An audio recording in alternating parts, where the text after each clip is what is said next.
दे नाल काम करदा जिहदियां गवाहां दे लई जोर से तारीफ करेंगे उस महान परमेश्वर दे लई। और इस भाई का नाम प्रदीप सिंह ते शहर सुनाम दे रहन वाले ने और इन्हां दी वाइफ दी गवाही है, इन्हां दी पत्नी दी गवाही है कि पिछले 1 महीने तो इन्हां दी पत्नी नूं दुष्ट आत्मा दा अटैक सी और जिहड़ियां घर दे विच दुष्ट आत्मा सी इन्हां दे द्वारा डायरैक्टली बोलदियां सी और दुष्ट आत्मा दे अटैक दे कारण ये कोई भी काम नहीं कर सकते सी, ये मंजे दे विच पए रहंदे सी और दुष्ट आत्मा दे कारण इन्हां दा इन्ना क ज़्यादा बुरा हाल सी कि कुछ नहीं कर सकते सी। इत्थों तक कि इन्हां दा बाथरूम भी विच निकल जांदा सी। ये बड़े ज़्यादा परेशान सी, दुखी सी और घर दे विच खाना भी इन्हां दी मम्मा बनाउंदे सी। और इस तो बाद इन्हां नूं हीरो चर्च दे बारे पता लग्या और जदों महान परमेश्वर दी महान हजूरी दे विच आए, क्योंकि जो असीं विश्वास रख के असीं आस रख के उस महान परमेश्वर की हजूरी दे विच आउणे आ तां परमेश्वर साडी उम्मीदां नूं कदे भी टुटण नहीं दिंदा। और जो हीरो चर्च दे विच आए और परमेश्वर दे दासां ने इन्हां दी पत्नी दे लई ले हैंड प्रार्थना कीती, उस ले हैंड प्रार्थना द्वारा परमेश्वर की सामर्थ ने, परमेश्वर की गहरी ग्रेस ने इन्हां दे उपर अधिकार लिया, इन्हां नूं दुष्ट आत्मा तो फ्री किया और जो पिछले 1 महीने तो कोई भी काम नहीं कर सकती सी। और उस दिन इन्होंने अपने घर दे विच जाके खाना बनाया और आज अपने परिवार दे विच खुश ने। इस जीवित गवाही के लिए जोर से तारीफ करेंगे। तारीफ करो, जोर से तारीफ करो, जोर से। हालेलुया। इन्हां दी गवाही नॉर्मल नहीं। हेलो सारे भैन भाई, इन्हां दी गवाही 1 मिनट।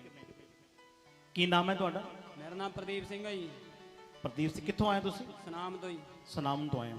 तुहाडी वाइफ नूं की प्रॉब्लम सी? मेरी वाइफ ਨੂੰ ਦੁਸ਼ਟ ਆਤਮਾ ਦੀ ਪ੍ਰੋਬਲਮ ਸੀ ਜੀ।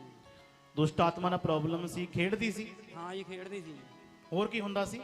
1 ਮਹੀਨੇ ਤੋਂ ਹੀ ਪ੍ਰੋਬਲਮ ਸੀ ਜੀ, ਮੜੀ ਮੜੀ ਪ੍ਰੋਬਲਮ ਆਂਦੀ ਆਂਦੀ ਥੋੜੇ ਦਿਨਾਂ ਤੋਂ ਜ਼ਿਆਦਾ ਆ ਗਈ ਜੀ। ਸ਼ਨੀਵਾਰ ਨੂੰ ਫਿਰ ਮੈਂ ਉਰੇ ਆਇਆ ਸੀ ਜੀ ਫੈਕਟਰੀ ਤੁਹਾਡੇ ਦੇ ਲਈ। ਤੁਹਾਡੀ ਜਿਹੜੀ ਵਾਈਫ ਸੀ ਮਤਲਬ ਮਹੀਨੇ ਤੋਂ ਬਿਮਾਰ ਸੀ? ਹਾਂ ਜੀ। ਔਰ ਖੇਡਦੀ ਵੀ ਸੀ? ਹਾਂ ਜੀ ਖੇਡਦੀ ਸੀ, ਸਰਿਆਮ ਖੇਡਦੀ ਸੀ। और विच बाथरूम भी करती सी? हाँ जी 2 बारी बाथरूम भी करता सी विच ही। उदों ही जो विच बाथरूम करती सी सुरत रहिंदी सी? सुरत नहीं रहिंदी सी जी, पास्टर लवे जांदा सी। मैं सरकारी पास्टर सी कोई। पास्टर कोले जांदे सी? हाँ जी जांदा सी जी। मैं चर्च तो उत्थों आराम नहीं आया जी मैनूं जी। ओके चलो कोई गल नहीं, आपां किसी दा नाम नहीं लेना। हाँ जी। ये दस रहे हैं कि इन्हां दी वाइफ जिहड़ी हैगी सी महीने तो बीमार सी, इन्ना ज़्यादा खेडदी सी कि कई बारी बाथरूम इन्हां दा विच निकल जांदा सीगा। तुसीं चर्च विच किन्ने टाइम तो जा रहे सी? मैं महीने तो ही जा रहा सी, 3-4 महीने हो गई, पर महीने तो प्रॉब्लम हुई थी मैंने। सुनो सुनो, तारीफ करो जोर से तारीफ करो। इन्हां दी पत्नी महीने तो ज़्यादा बीमार सी, महीने तो ये चर्च विच जा रहे सी और इन्हां दी पत्नी दा इन्ना ज़्यादा बुरा हाल सी कि इन्हां दी पत्नी बाथरूम विच कर दिंदी सी, कोई सुरत नहीं सी, लड़दी रहिंदी सी, इस तरह बैठी सिर हिलाई जांदी, गालां कड्ढी जांदी, इस तरह सी। हाँ जी। उस तो बाद इन्हां दे रिश्तेदार हीरो चर्च विच आउंदे आ। सिस्टर आंदी है जी मेरी। उन्होंने थोड़ी सिस्टर इत्थे आउंदी है। हाँ जी। उन्होंने दस्सिया तुहानूं हीरो चर्च बारे? हाँ जी। की बोले फिर वो? फिर मैं शनिवार नूं लैके सिस्टर नूं उरे आ गई सवेरे जी। ओके। हाँ जी उदे भी खेड रही सी, उस तो बाद सैट हो गई बिल्कुल जी। प्रार्थना करी पास्टर 2 बारी दोने जी। तारीफ करो जोर से। उरे ही रोटियां बनवाई सी बीबी नाल जी, रसोई दे विच उरे बनवा के रोटियां मेरी वाइफ ने खाधी सी मैंने जी।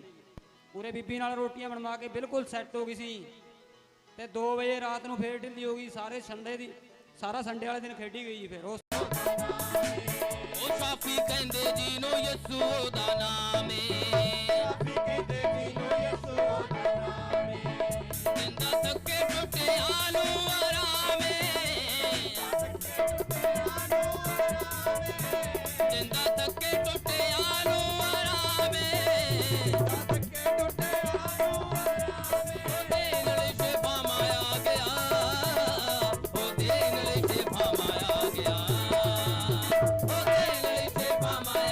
बाद जाके घरे बिल्कुल सैट आई।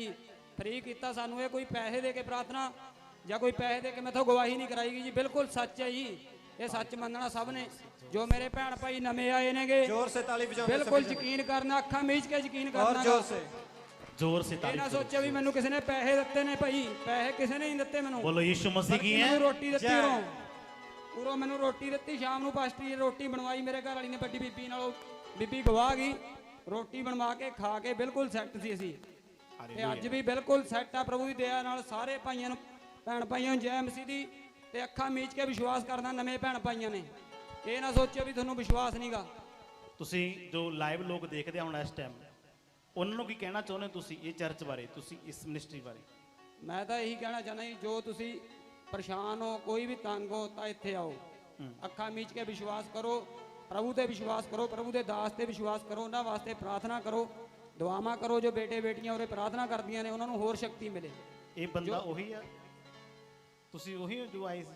ਮੈਂ ਪਿਛਲੇ ਸੰਡੇ ਜੋ ਵੀ ਬੰਦੇ ਬੈਠੇ ਨੇ, ਭੈਣਾਂ ਬੈਠੀਆਂ ਨੇ, ਪਿਛਲੇ ਸੰਡੇ YouTube ਤੋਂ ਦੇਖ ਸਕਦੇ ਹੋ ਤੁਸੀਂ। ਮੈਂ ਪਰਨਾ ਬੰਨੇ ਹੋਏ ਸੀ, ਦਾੜੀ ਕੇਸ ਰੱਖੇ ਹੋਏ ਸੀ, ਮੈਂ 5 ਬਾਣੀਆਂ ਕੰਠ ਨੇ ਮੇਰੇ ਯਾਦ ਨੇ। ਮੈਂ ਜਪਜੀ ਸਾਹਿਬ ਦੀ ਸਾਰੀ ਬਾਣੀ ਜਾਣਦਾ, ਕੋਈ ਫਾਇਦਾ ਨਹੀਂ ਹੋਇਆ ਜੀ ਮੈਨੂੰ। ਸੁਣੋ, ਮੇਰਾ ਮਨ ਅੱਕ ਗਿਆ, ਫਿਰ ਕਈ ਸਾਰੇ ਕਿਤੇ ਘੁੰਮਿਆ ਜੀ ਮੈਂ। ਇਹ ਦੱਸ ਰਹੇ ਕਿ ਮੈਂ ਤਾਂ ਹੀ ਕਹਿ ਰਿਹਾ ਵੀ ਉਹ ਭਾਈ ਉਹ ਤਾਂ ਹੈ ਨਹੀਂ, ਮੈਂ ਸ਼ਕਲ ਦੇਖ ਰਿਹਾ ਵੀ ਸ਼ਾਇਦ ਉਹੀ ਹੈ। ਔਰ ਇਹਨਾਂ ਨੇ ਆ ਕੇ ਜਦੋਂ ਆਏ ਸੀ ਮੇਰੇ ਪੈਰੀਂ ਹੱਥ ਲਾਏ, ਮੈਂ ਸੋਚ ਰਿਹਾ ਸੀ ਭਾਈ ਕੌਣ ਹੈ, ਪਰ ਹੁਣ ਮੈਨੂੰ ਪਤਾ ਲੱਗਿਆ ਕਿ ਉਹ ਭਾਈ ਹੈ ਜੋ ਪਿਛਲੀ ਵਾਰ ਆਇਆ ਸੀ। ਹਾਲੇਲੂਇਆ। ਇਹਨਾਂ ਦੀ ਵਾਈਫ ਨੂੰ ਗੱਡੀ 'ਚ ਪਾ ਕੇ ਲੈ ਕੇ ਆਏ ਸੀ, ਨਾਲ ਦੂਸਰਾ ਪਰਿਵਾਰ ਆਇਆ ਸੀ। ਔਰ ਉਹ ਦੱਸ ਰਹੇ ਸੀ, ਇੱਕ ਸਿਸਟਰ ਇੱਥੇ ਬੈਠੇ, ਖੜੀ ਹੋ ਸਿਸਟਰ, ਇੱਥੇ ਆ ਤੂੰ, ਉਰੇ ਆ। ਇਹਨਾਂ ਨੂੰ ਇਹੋ ਜਿਹੀ ਦੁਸ਼ਟ ਆਤਮਾ ਸੀ ਕਿ ਜਦੋਂ ਇਹ ਭੈਣ ਠੀਕ ਹੁੰਦੀ ਸੀ ਉਹਨਾਂ ਨੂੰ ਆ ਜਾਂਦੇ ਹੋ, ਔਰ ਇਹਨੂੰ ਗੱਡੀ 'ਚ ਪਾ ਕੇ ਲੈ ਕੇ ਆਏ ਸੀ। ਔਰ ਜਦੋਂ ਆਏ ਸੀ ਬਹੁਤ ਪਰੇਸ਼ਾਨ ਸੀ, ਘੰਟਾ 1.5 ਘੰਟਾ ਮੇਰੀ ਵੇਟ ਕੀਤੀ ਇਹਨਾਂ ਨੇ ਚਰਚ ਵਿੱਚ ਆਉਣ ਤੋਂ ਬਾਅਦ। ਔਰ ਮੈਂ ਇਹਨਾਂ ਨੂੰ ਕਿਹਾ ਮੈਂ ਪ੍ਰਾਰਥਨਾ ਕਰਦਾ ਪਰਮੇਸ਼ਰ ਆਜ਼ਾਦ ਕਰੇਗਾ, ਪ੍ਰਭੂ ਛੂਏਗਾ। ਮੈਂ ਕਿਹਾ ਵੀ ਤੁਸੀਂ ਅੱਜ ਨਹੀਂ ਜਾਣਾ, ਅੱਜ ਰਹਿ ਜਾਓ ਤੁਸੀਂ, ਅੱਜ ਰਾਤ ਨੂੰ ਪ੍ਰਾਰਥਨਾ ਹੋਏਗੀ। ਔਰ ਰਾਤ ਨੂੰ ਪ੍ਰਾਰਥਨਾ ਕੀਤੀ, ਦਿਨੇ ਪ੍ਰਾਰਥਨਾ ਕੀਤੀ। ਰਾਤ ਨੂੰ ਸ਼ਨੀਵਾਰ ਨੂੰ 2 ਵਜੇ ਫੇਰ ਦੁਸ਼ਟ ਆਤਮਾ ਨੇ ਅਟੈਕ ਕੀਤਾ। ਐਤਵਾਰ ਨੂੰ ਫੇਰ ਇੱਥੇ ਖੇਡ ਰਹੀ ਸੀ ਬਹੁਤ ਜ਼ਿਆਦਾ। ਉਸ ਤੋਂ ਬਾਅਦ ਮੈਂ ਐਤਵਾਰ ਨੂੰ ਬੋਲਿਆ ਸੀ ਕਿ ਕੁਝ ਐਸੀਆਂ ਭੈਣਾਂ ਨੇ ਜਿਹੜੀਆਂ ਅੱਜ ਖੇਡਣਗੀਆਂ, ਅਗਲੇ ਸੰਡੇ ਨਹੀਂ ਖੇਡਣਗੀਆਂ, ਪ੍ਰਭੂ ਆਜ਼ਾਦ ਕਰੇਗਾ। ਹਾਲੇਲੂਇਆ। ਔਰ ਇਹਨਾਂ ਦੇ ਵਿੱਚ ਇਹੋ ਜਿਹੀ ਦੁਸ਼ਟ ਆਤਮਾ ਸੀ। ਕੀ ਹੁੰਦਾ ਸੀ ਜਦੋਂ ਇਹ ਠੀਕ ਹੁੰਦੇ ਸੀ? ਕੀ ਹੁੰਦਾ ਸੀ? ਮਾਈਕ ਤੇ ਜੀ ਮੈਨੂੰ ਕੱਚਾ ਜੀ ਹੋਣ ਲੱਗ ਜਾਂਦਾ ਸੀ, ਵੱਤ ਆਉਂਦੀ ਸੀ। ਜਦੋਂ ਇਹ ਬਿਮਾਰ ਹੁੰਦੇ ਸੀ ਤੁਸੀਂ ਠੀਕ ਹੋ ਜਾਂਦੇ ਸੀ? ਹਾਂਜੀ, ਇਹ ਬਿਮਾਰ ਠੀਕ ਹੋ ਜਾਂਦਾ ਸੀ, ਮੇਰੇ ਤੇ ਹੋ ਜਾਂਦਾ ਸੀ attack। ਜੇ ਇਹ ਠੀਕ ਹੁੰਦੇ ਸੀ ਤੁਸੀਂ ਮੈਂ ਹੋ ਜਾਂਦੇ ਬਿਮਾਰ ਸੀ। ਹੋ ਜਾਂਦੀ ਸੀ। ਇਹ ਕਹਿੰਦੇ ਸਾਡੇ ਘਰ 'ਚ ਇਦਾਂ ਦੀ ਪ੍ਰੋਬਲਮ ਹੈ। ਮੈਂ ਗਿਆ ਅੱਜ ਮੈਂ ਪ੍ਰਾਰਥਨਾ ਕਰਦਾ ਔਰ ਤੁਹਾਡੇ ਕਿਸੇ ਵੀ ਮੈਂਬਰ ਦੇ ਵਿੱਚ ਦੁਸ਼ਟ ਆਤਮਾ ਅਟੈਕ ਨਹੀਂ ਕਰੇਗੀ। ਤਾਰੀਫ ਕਰਾਂਗੇ। ਹਾਲੇਲੂਇਆ। ਉਸ ਤੋਂ ਬਾਅਦ ਪ੍ਰਾਰਥਨਾ ਕਰਨ ਤੋਂ ਬਾਅਦ ਕੋਈ ਸਿਰ ਨਹੀਂ ਹਿਲਾਇਆ।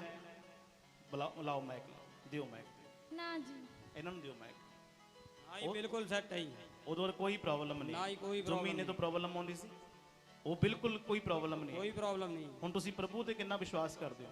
ਅਸੀਂ 100/100 ਵਿਸ਼ਵਾਸ ਕਰਦੇ ਹਾਂ। ਪਹਿਲਾਂ ਕਿੰਨਾ ਵਿਸ਼ਵਾਸ ਕਰਦੇ ਸੀ? ਪਹਿਲਾਂ ਮੈਂ ਕੋਈ ਵਿਸ਼ਵਾਸ ਨਹੀਂ ਕਰਦਾ ਸੀ, ਮੈਂ ਤਾਂ ਗਾਲਾਂ ਹੀ ਕੱਢਦਾ ਸੀ ਜੀ। ਔਰ ਠੀਕ ਹੋਣ ਤੋਂ ਪਹਿਲਾਂ? ਹਾਂ ਜੀ, ਹਾਂ। ਮੈਂ ਜਦੋਂ ਪਹਿਲਾਂ ਸੈੱਟ ਸੀਗਾ ਜੀ, ਮੈਂ ਤਾਂ ਕਹਿੰਦਾ ਸੀ ਵੀ ਇਹਦਾ ਬਕਵਾਸ ਮਾਰੀ ਜਾਂਦੇ ਨੇ ਜੀ, ਕੋਈ ਚਮਤਕਾਰ ਨਹੀਂ ਦੁਨੀਆ ਤੇ। ਮੈਂ ਬਹੁਤ ਸਮੇਂ ਘੁੰਮਿਆ ਜੀ। ਪਿਛਲੇ ਸੰਡੇ ਦੀ ਬੇਟੀ ਦੀ ਗਵਾਹੀ ਸੀ, ਇਹਦੀ ਬੇਟੀ ਹਾਂਜੀ। ਚੰਗੀ ਹੋਈ ਸੀ। ਇਹਨਾਂ ਨੇ ਕਾਫੀ ਟਾਈਮ ਗਵਾਹੀ ਨਹੀਂ ਦਿੱਤੀ ਕਿਉਂਕਿ ਵਿਸ਼ਵਾਸ ਨਹੀਂ ਕਰਦੇ ਸੀ ਪ੍ਰਭੂ ਦੇ ਉੱਪਰ। ਨਾ ਜੀ, ਪਰ ਪਿਛਲੇ ਐਤਵਾਰ ਇਹਨਾਂ ਨੇ ਆਪਣੇ ਅੱਖੀਂ ਦੇਖਿਆ ਜਦੋਂ ਇਹਨਾਂ ਦੀ ਘਰ ਵਾਲੀ ਠੀਕ ਹੋਈ। ਅੱਜ ਇਹ ਨਹੀਂ ਕਿ ਮੈਂ ਇਹਨਾਂ ਨੂੰ ਕਿਹਾ ਵੀ ਤੁਸੀਂ ਵਾਲ ਕਟਾ ਦਿਓ, ਦਾੜੀ ਕਟਾ ਦਿਓ, ਇਹ ਕਰ ਦਿਓ। ਇਹ ਪਿਛਲੀ ਵਾਰ ਜਦੋਂ ਆਏ ਸੀ ਦਾੜੀ ਰੱਖੀ ਹੋਈ ਸੀ, ਇਹਨਾਂ ਦੇ ਸਿਰ ਪਰਨਾ ਬੰਨਿਆ ਹੋਇਆ ਸੀਗਾ, ਕੁੜਤਾ ਪਜਾਮਾ ਹੋਰ ਪਾਇਆ ਹੋਇਆ ਸੀਗਾ, ਲੇਕਿਨ ਅੱਜ ਵੀ ਕੁੜਤਾ ਪਜਾਮਾ। ਲੇਕਿਨ ਅੱਜ ਤੇ ਉਹਦੇ ਦਾ ਬਹੁਤ ਜ਼ਿਆਦਾ ਫਰਕ ਹੈ। ਹਾਲੇਲੂਇਆ। ਅੱਜ ਆਪਣੇ ਆਪ ਤੁਸੀਂ ਕੇਸ ਆਪਣੇ ਆਪ ਕਟਾਇਆ? ਮੈਂ ਆਪ ਹੀ ਕਟਾਏ ਨਹੀਂ। ਮੇਰਾ ਮਨ ਅੱਕ ਚੁੱਕਿਆ ਸਾਰੇ ਕਿਤੇ ਫਿਰ ਕੇ, ਮੈਨੂੰ ਕੁਝ ਨਹੀਂ ਮਿਲਿਆ ਜੀ। ਤੁਹਾਨੂੰ ਕਿਸੇ ਨੇ ਕਿਹਾ ਤਾਂ ਨਹੀਂ? ਨਾ ਜੀ, ਕਿਸੇ ਨੇ ਨਹੀਂ ਕਿਹਾ ਜੀ। ਮੈਂ ਕੱਪੜੇ ਬਲਕਿ ਉਹੀ ਪਵਾ ਕੇ ਲਿਆ ਮੇਰੀ ਵਾਈਫ ਦੇ। ਜੇ ਕਿਸੇ ਨੇ YouTube ਤੋਂ ਦੇਖਣਾ ਵੀ ਹੈ ਪਿਛਲੇ ਸੰਡੇ ਤੋਂ 20 ਤਰੀਕ ਨੂੰ ਦੇਖ ਵੀ ਸਕਦਾ ਕੋਈ ਭੈਣ ਭਾਈ। ਤਾਰੀਫ ਕਰੋ ਇਹਦੇ ਵਿੱਚ ਕੋਈ ਝੂਠ ਨਹੀਂ ਗਾ ਜੀ। ਹਾਲੇਲੂਇਆ। ਪਿਛਲੇ ਸੰਡੇ ਦੀ ਗਵਾਹੀ YouTube ਦੇ ਉੱਪਰ ਹੈ ਕਿਉਂਕਿ ਅੱਜ ਮੈਂ ਸ਼ਾਰਟ ਦੇਣਾ ਸੀ ਕਿਉਂਕਿ ਆਪਣੀ LCD ਨੂੰ ਕੱਲ ਸਾਈ ਦਿੱਤੀ ਹੈ ਔਰ ਆਪਣੀ LCD ਜਲਦੀ ਆ ਜੋ ਵੱਡੀ LCD ਜਲੰਧਰ ਤੋਂ ਆਏਗੀ। ਉਹ ਜਿਹੜੀ LCD ਹੋਏਗੀ ਉਹ ਭਾਵੇਂ ਆਪਾਂ ਧੁੱਪੇ ਲਾ ਦਈਏ, ਉਹਦੇ ਵਿੱਚ ਤੁਸੀਂ ਹਰ ਇੱਕ ਚੀਜ਼ ਦੇਖੋਗੇ। ਹਾਲੇਲੂਇਆ। ਫਿਰ ਉਹ 'ਚ ਆਪਾਂ ਪਿਛਲਾ ਸੀਨ ਲੋਕਾਂ ਨੂੰ ਦਿਖਾਇਆ ਕਰਾਂਗੇ। ਜਿਸ ਤਰ੍ਹਾਂ ਪਿਛਲੇ ਸੰਡੇ ਲੋਕ ਚੰਗੇ ਹੋਏ, ਉਹਦੀ ਪੂਰੀ ਵੀਡੀਓ ਆਪਾਂ ਤੁਹਾਡੇ ਸਾਹਮਣੇ ਕਰਿਆ ਕਰਾਂਗੇ। ਹਾਲੇਲੂਇਆ। ਤਾਂ ਜੋ ਤੁਹਾਡਾ ਵਿਸ਼ਵਾਸ ਆਪਣੇ ਜ਼ੋਰ ਸੇ ਤਾਰੀਫ ਕरो। ਇਸ ਗਵਾਹੀ ਦੇ ਲਈ ਜ਼ੋਰ ਸੇ ਤਾਰੀਫ करो। ये छोटी तारीफ है, जोर से जोर से जोर से। हालेलुया। इसलिए जो गवाही परमेश्वर ने ना जीवन च की वो तुहाडे जीवन च करेगा। अपने हत्थां नूं